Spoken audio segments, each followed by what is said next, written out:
Salutations, respected viewers. This is George from Ireland. I'm outside the Banqueting house in London. So there you can see that small bust of Charles I above the door. The Banqueting house was built by his father, King James I, who died in 1625 when it wasn't quite finished. It was all part of Whitehall Palace, which burnt down in 1698. So Whitehall Palace, when it existed, was this street which is now known as Whitehall.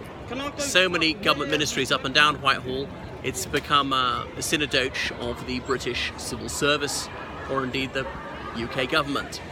But back to the Banqueting House, as the name suggests, this is where feasts were held.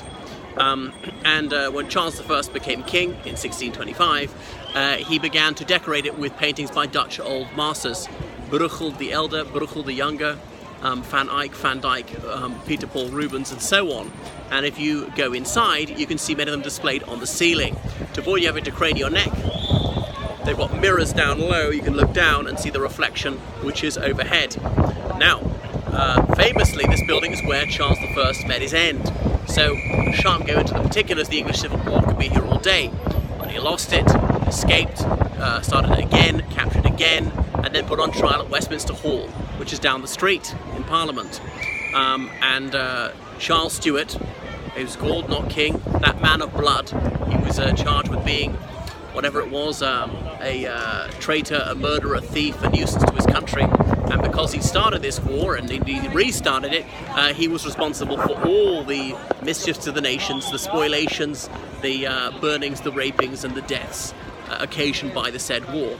So he was saying that he was the king, and therefore the king was lawful authority, and nobody had any lawful authority to ask him to answer any charges. Found guilty, and he was sentenced to have his head smitten from his body.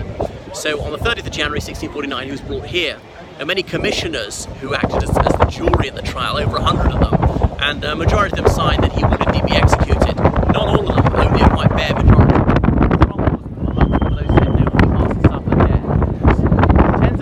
Innocent people have been killed. The soldiers on both sides, not particularly bad people. Many civilians have been killed. The man who's most responsible must pay for his life.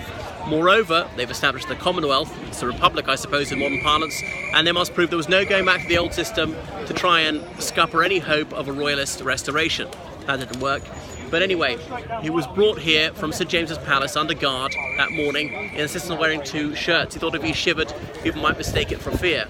He said a last prayer in there with William Juxon, who was his personal chaplain, and one of his sons, Henry, Duke of Gloucester, was still with him.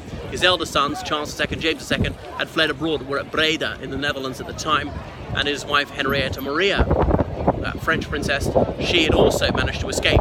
And a first floor window there, you see above me, they built a scaffold up there, and that's where he prayed for a bit before leaning forward, and in signalling he was ready for the fatal stroke. And indeed his head was severed with a single blow by a very skilled headsman who wore a black mask. Nobody knows who the executioner was. There's very speculation. Was a swordsman brought over from France. It might have been a particular Irishman, we're not quite sure. And he was done the singular honour of having his head sewn back in his body.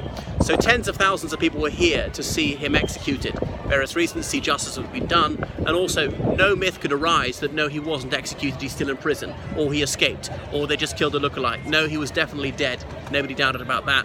And he was buried with some dignity.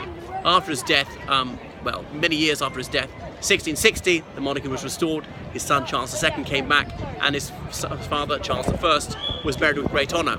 There's still the Society of King Charles the Martyr.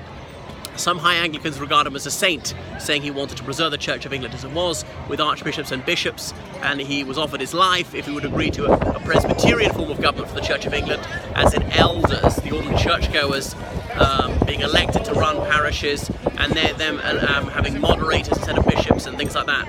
And he refused to do that, and that's why he was killed. I'm not sure that's true actually. But every 30th of January, the Society of King Charles the Martyr meets here and they have their commemoration. There are various Anglican churches around the world and Episcopalian churches around the globe named in his honour. So that is King Charles I, Charles the Martyr. Now you can't make it out from, but half a mile up there, Trafalgar Square, there's an equestrian statue of Charles I, and that is the centre point of London. All distances from London are measured from that particular point. That's formerly where Charing Cross stood. So that is the Banqueting House. Well worth paying your £5.50 to go in there. Don't think they hold any banquets there though.